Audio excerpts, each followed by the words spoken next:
A really quick tutorial today for some last minute gift ideas. These can be made in any dimension and with majority of fabrics as well for lots and lots of different purposes. I really like the two that I've made and the purposes that I'm going to use them for. So let's jump into the tutorial and I'll show you how I got these made, starting with the pencil case. I absolutely love this pencil case, but it is ridiculously large, and realistically I only use 4 pens in my bullet journal, a pencil, rubber, and I do want my ruler as well. So let's get those bits and pieces out. This is excessive. Okay, so it's not exactly the right colours, but this is the amount of pens that I use pretty much, maybe not daily, but at least weekly. I would like to have a pencil case that fits these ones in so that I don't have to root around in this giant thing for them all the time. Also, so I don't have to carry this thing around all the time. First things first, we need to measure how much space that I am going to need. And I do want to make a flat bottomed pencil case like I have with this one. So I need to take that into account. She says, hopefully we can do this. I need it to be at least, well, the measurement for this is 7 inches wide. So I'm going to make mine 8 inches plus seam allowance, and I'm going to use a 1/2 inch seam allowance. So I'm going to make mine 9 inches across, and then deep wise, I'm going to go for 5 inches because, as I say, I do want to do a flat bottomed pencil case. So I think 9 by 5 inches with 1/2 inch seam allowance included in that is going to give me a pencil case that will work for me. So let me go and write that down, because we know that I have the memory of a sieve. So we want it to be 9 inches wide and 5 inches deep. That means that it's going to be 8 inches finished, which means I'm going to need a 7-inch zip, which, yeah, I think 7-inch zip is going to be fine. So I want a 7-inch zip for this, because I also like to add on tabs to the ends of my zips so that they lie flat. I didn't do that with this one, and the zip kind of, it's fine, and it just made like a kind of slightly bulky kind of corner there. So I want to add tabs to the end of my zip so I don't end up with that happening. So I have zipper by the meter and some zipper pulls. So I'm going to cut myself a slightly longer than 7-inch zip from this, because obviously I want it to be 7 inches finished. So I'm actually going to cut 9 inches of zipper tape to start with, and I'd rather have more and cut away than less and it be too short. I've also got my outer fabric. I'm going to use this tapestry fabric, so I'm going to need to cut 2 panels that are 9 inches by 5 inches, and the same from my lining. I'm not actually going to interface the outer fabric because it's quite a stiff tapestry, but I am going to interface the lining pieces, so I'm going to need to cut 2 panels that are 9 inches by 5 inches from that as well. And then when I've got all that done, I will cut some small squares that are around 2 inches from the outer fabric for the zipper ends, and I'll show you what all of that looks like once it's done. Okay, so for the pencil case, I have a 9-inch wide zipper because, again, I would rather cut down to size than have not a too small zip. I've cut 4 pieces that are going to be the zipper ends. These are literally just squares. I'm saying 2 by 2 inch squares so that you guys have a dimension. These are not 2 by 2, they're just bigger than the zip, because I prefer to sew them on with excess that I can then trim away rather than the exact right size, because I find that really fiddly. So I've got 4 pieces there, and then I have my 2 outer pieces which are 9 by 5.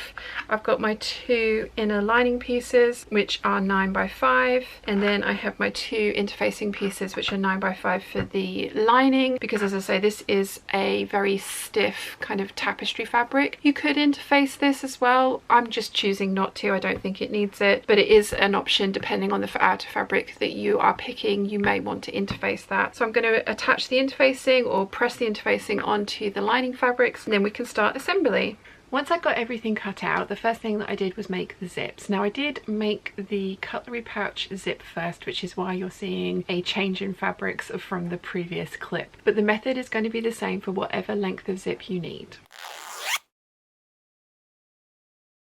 Okay, so the first thing that we need to do is prep our zip. So that's where these extra sort of like 2x2 inch square pieces come in. And again, I'm calling them that because it's a measurement to give to you, but these are not 2" by 2" squares. So I have sewn these on the end of the zip, and I have sandwiched the zip in between with the right sides together, so that when I fold this back and top stitch this edge, it will look like that. And I want my zipper to be 9 inches long because my actual pouch is going to be 10 inches long, so I want a little bit of this in the seam allowance of either side. So I am going to measure, and you do want to make sure that you've got your zipper pull on when you do this. So I'm going to measure 9 inches from this finished edge here. So the zip itself is slightly longer because we've got some excess in there which we will chop off later. So we want our zip to be 9 inches. So I'm going to make a mark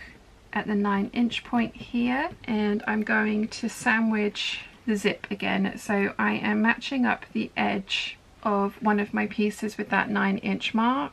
And I'm sewing at 1/4 inch, so this zip is actually going to end up being a little bit smaller than 9 inches. But I'm matching up the raw edge of the fabric with the 9 inch mark, and that's right side up. And then I'm making a sandwich, so right sides together, again matching the raw edge of the fabric up with 9 inches. And I'm going to sew that at 1/4 inch. So it's ended up looking like that, and when you fold both pieces back, you end up with something that looks like this.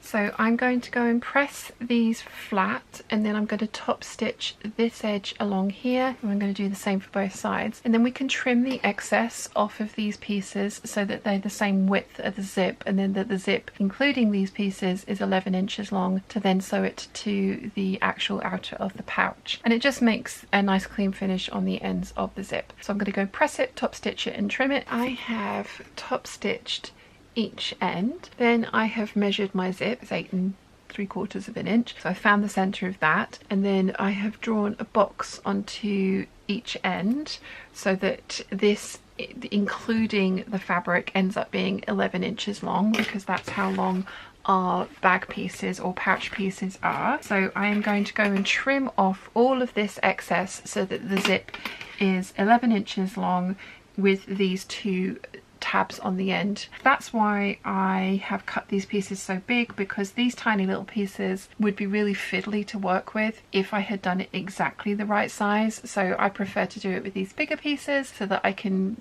trim it at this stage to end up with the perfectly sized zipper pieces to then sew to my bag. So I'm going to get this trimmed, and then we can start attaching it to the pouch. So after everything is trimmed, and that is a lot of excess to trim off, but as you can see, these pieces are quite tiny now, so again, I just prefer to work with larger pieces and then trim at the end. You should end up with something that looks like this. I've also trimmed off any of the excess zipper tape from inside of the tabs, because we don't want that excess zipper tape in our seam allowance. It just adds bulk that we don't need.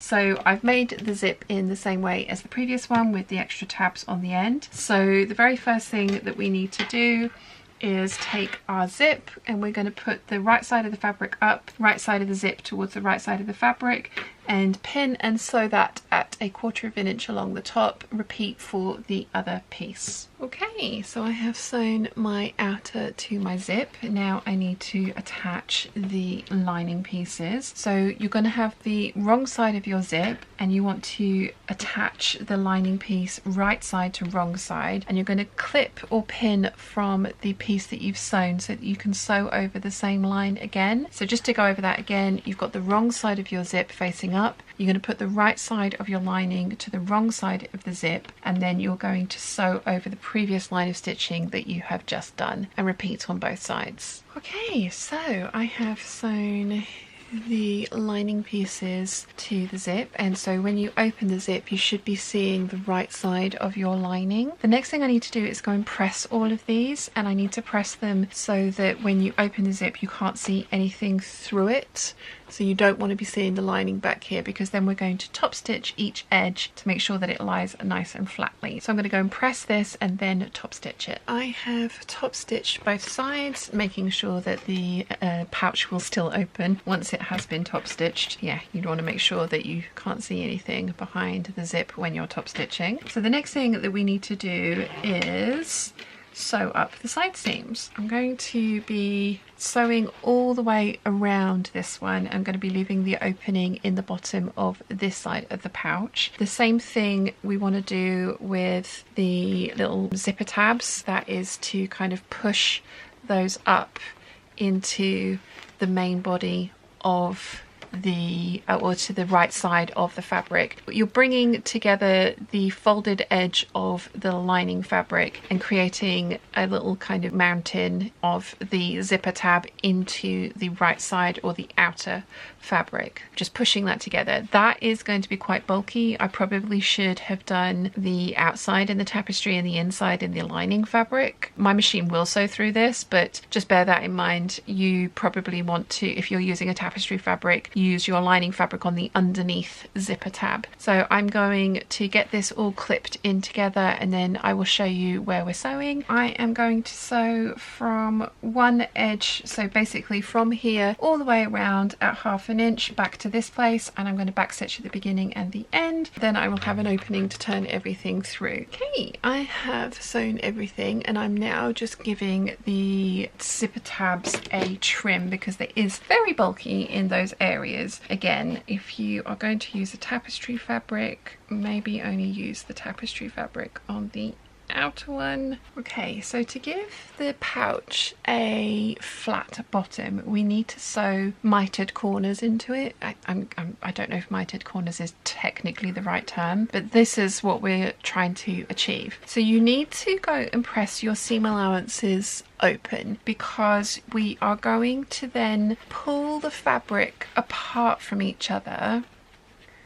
And this tapestry is stiff, so it's not the easiest thing to do, but we want to line up the side seam here with the bottom seam here. You want to make sure that everything is pressed nicely. And then for this one, I have measured 1 inch from this point here, so the corner point here, I've measured 1 inch up, and then I'm sewed across there. So I'm going to put the 1 inch mark lined up with the corner point, so this point here, so the 1 inch mark lined up with that.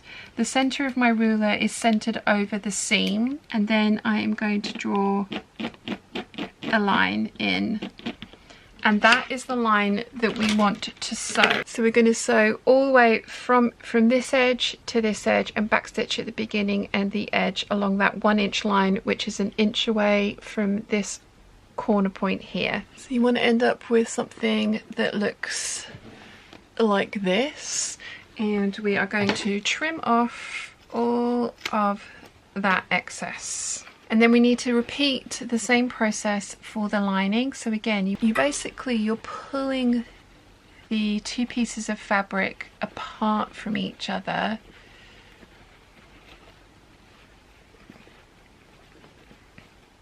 and you are centering the seam lines that you've stitched over each other.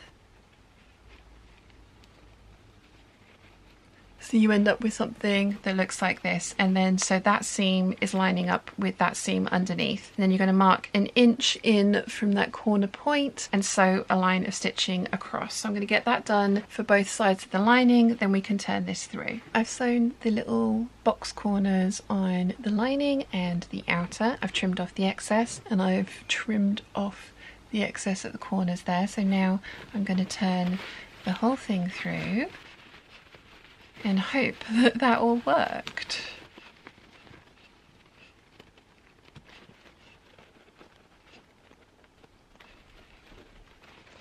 We have a little pouch. So I need to just give it a good press before I stitch everything together. I am actually going to top stitch the bottom edge of this shut by machine rather than hand stitch it shut, just because this is on the inside and nobody will ever notice that. That has been top stitched, and so now I'll just turn it through. And my teeny tiny little pencil case is complete. Oh, I love it, it's so cute. Now that the pencil case is finished, let's move on to the cutlery pouch. You will need to have your zip ready using the method that I showed you earlier. So I've just shown you how to make a pencil case. That can work for this project as well, but you will probably need to wash it quite frequently. So I'm going to make myself a second one. I'm going to use this fabric, which is an oilcloth, so white clean for the lining, because I want to make myself a pouch for my non-disposable cutlery that I like to have in my handbag so that I don't need to use plastic cutlery whilst I'm out and about if I get lunch, which I do fairly frequently. So same thing as last time, we need to work out what size we need our pouch to be. This one is going to be bigger. I would say that it's 9 inches of width, but that would be an incredibly tight fit. So I'm going to make it 10 inches wide, because that will give it some wiggle room, which means with 1/2 inch seam allowance, it's going to need to be 11 inches long. And for depth, I'm going to go for a depth of 4 inches for this one. Now I do want to do something different with this one than I did with the pencil case. This one, because I'm using this white clean fabric, I actually don't want there to be a bottom seam, so I'm going to cut this one so that it is one long continuous piece, and then the way that we will finish off the cutlery pouch is by turning it through the outer fabric and then ladder stitching that into place. And that just means there's one less seam for bits of food or anything to kind of congregate in the stitching line. So for that one, I'm going to need to then double the length of the piece that I'm cutting. So this is 4 inches, including seam allowance at the top and the bottom of 1/2 inch. So I still need the seam allowance at the top, but I don't need the 1/2 inch seam allowance at the bottom. So I'm actually going to make my piece, my inner piece, 7 inches long. And then I will cut my outer piece 2 pieces at 4 inches. And again, I'm going to show you what that looks like. So this time I have, as I say, my oilcloth fabric. I have matching flamingos for the outside. I'm not going to interface the inside this time because it's an oilcloth fabric and I'm worried about how that will stick. So I will interface the outside with, this is Violin F220. I think the Pellon equivalent is Pellon SF101. I also have zip by the meter, and it's a chocolate frog and it matches my cutlery, so I think that's going to look really nice with this one. So I'm going to get 2 pieces cut from this, 1 piece cut from this, and then 4 2-inch squares cut from the outer fabric to do the ends of the zip. And I'm going to cut the zip at 11 inches long because, again, I would rather have my zip too long than too short because I can always trim away. I can't add. So I'm going to get all that cut out so I can then show you how this one will go together, because it is slightly different to the pencil case. For my cutlery pouch, I have my 11-inch zip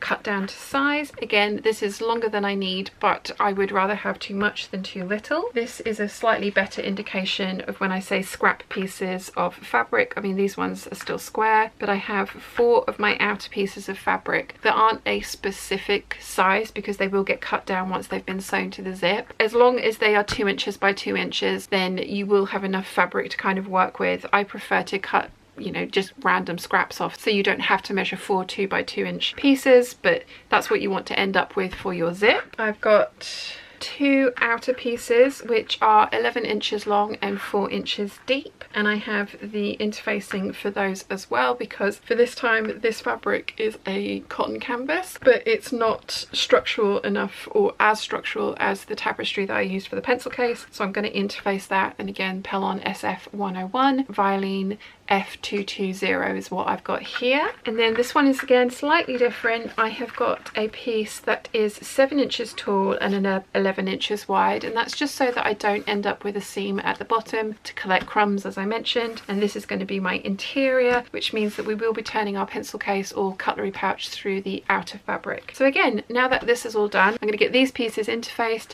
and then we can start working on the zip.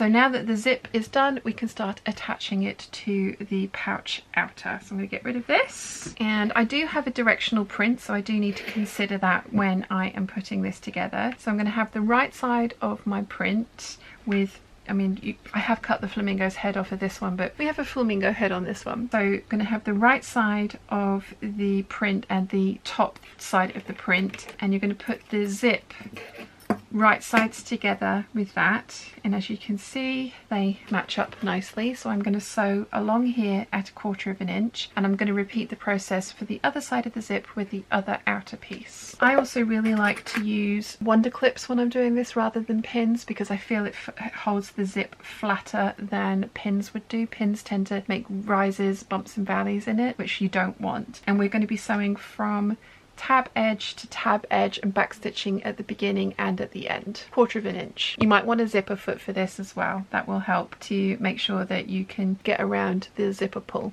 And we've got the right side of the zip to the right side of the fabric. Okay, so you should end up with something that looks like this. Now that we have got this done, we need to attach the lining, and we want to make sure that we are attaching the lining correctly so that we end up with the right side of the lining piece being pretty on the inside of our zip. So if we look at it like that, you can see when you open your zip, then you'll be able to see the pretty side on the inside of the pouch. So we are taking the right side of the lining and we're going to attach it to the zip as it looks like there. So we're attaching the right side of the lining to the wrong side of the zip, and we are going to be stitching along that previous line of stitching that we've just done. And the same thing, use wonder clips, use your zipper foot. When you get to the zipper pull, keep the needle down, raise the zipper foot up, pull the pull out of the way, and then just finish off the line of stitching. So I'm going to get this clipped into place and then sewn. Okay, so just to show you again what that looks like, we have the outer pieces there and we've got our lining piece here. So we've got the right side of our lining to the wrong side of the outer piece, and I've got it pinned or clipped so that I can see the previous line of stitching, and I'm just going to stitch along that again to secure the lining into place. Okay, so I have sewn the lining to the outer. Now, because I don't have a center zip or a bottom zip in the lining pieces, I'm actually going to take this over, and have already taken this over to the ironing board and pressed these flat. And I've been really careful with this fabric because I don't think this will press very well. So I pressed that side, which has been the lining has been sewn into from this side up, but I've pressed it all nice and flat. So the next thing that we need to do is take our lining piece and we need to attach it to the other side of the zip. And I am now going to attach my lining to the other side of the zip so that I create a tube like that. And again, I am going to be sewing along the line of stitching that attaches the outer fabric to the zip, matching up all of the raw edges, sewing from beginning to end, back stitching at the beginning and the end. And I'm going to use wonder clips to secure everything into place. So now we have something that looks very odd, basically like this. So we've got our folded over lining piece and our outer fabric, and we need to finish this off so that we can have a finished pouch that obviously the cutlery will stay in. So we are going to have to sew our side seams shut and then also the bottom seam shut of the outer piece, leaving a gap to turn everything through. So I'm going to clip everything into place, but the thing that you want to notice is the ends of the zipper. You actually want to, when you're pinning this, you want to fold it up so that the ends of the zipper are kind of pushed up like that. Hopefully you can see that. So you end up with a little bulge into the outer fabric. I personally prefer how that looks, and I'm matching up all of my seam allowances. Now that bit is going to be a little bulky. This is another reason that we trimmed everything out of our zipper tabs. So we're going to start sewing here and then we're going to sew around in a box. So I'm going to get this clipped together and then I'll show you what that looks like. But the important part is to make sure that the zipper tabs that you sewed onto the ends of your zipper are pushed towards the outer fabric. So this is what it looks like, and I'm going to be sewing at 1/2 inch seam allowance because that's what we've allowed, and I'm going to start here, back stitch all the way around to about here, and then I've left myself a 5-inch opening to turn the pouch through, so I'm going to back stitch there, start stitching again here, back stitch all the way around down to the bottom at 1/2 inch and back stitch at the end as well. So I'm going to get all of those sewn and then I will show you what it looks like. So hopefully you can see that. I am now going to trim off the corners so that they will turn through nicely. So corner trimming first. Also going to trim off some of the bulk from the zipper pull because that area will be very bulky. Again, zipper area, get rid of some of that bulk in the bottom. So all of that's nicely trimmed. Now the moment of truth. Turning everything through. So you just want to work the corners carefully. There we go, so I worked those corners. I'm going to get my purple thing out just to really get into the corners of the outer fabric. Now zips up nicely. I'm also going to work my purple thing into these areas just to push these through a little bit more, but I'm going to go and press the bottom edge of this so that I can then slip stitch that bottom edge closed. So let me get all those little finishing touches done and we'll come back and have a look and see what it looks like. Okay, so I have pressed under the raw edges and I am now just slip stitching that closed and then the pouch will be done. Pouch is complete. Okay, let's see if everything fits. It does! Oh, I'm so pleased. There's a couple of pieces in here that were a little bit tight to get in through the zip. I did err on the side of making this smaller rather than larger because, as we know, I have a giant one, but obviously these will work for any size of pouch. I love how this has turned out. This is so cute, and I'm really pleased that it's going to match the set that I am currently making for my everyday bag use. And then we have my cutlery pouch here. The chopsticks are the thing that do need to be properly kind of maneuvered in, but it's all completely doable. Everything comes out. I have staggered the cutlery, so I've got the fork end this side and then the spoon ends this side, but I now have a wipe clean pouch to take my cutlery out and about with me so that I don't need to use any disposable cutlery in the future. These I think are great little presents that you can make for any use. This would be really good as maybe a little coin purse. You could maybe make it slightly smaller for that. This would be great for makeup if you made it deeper because it's got the wipe clean interior. There are loads of different uses for these kinds of pouches, but I'm really pleased with these two. If you do make yourself some of these using this tutorial, don't forget to use the hashtag #ShawnMadeMeDoIt if you put it up on social media, because I would love to see what you've got up to and which fabric combinations you have picked. If you've enjoyed this video, you might want to check out this one here.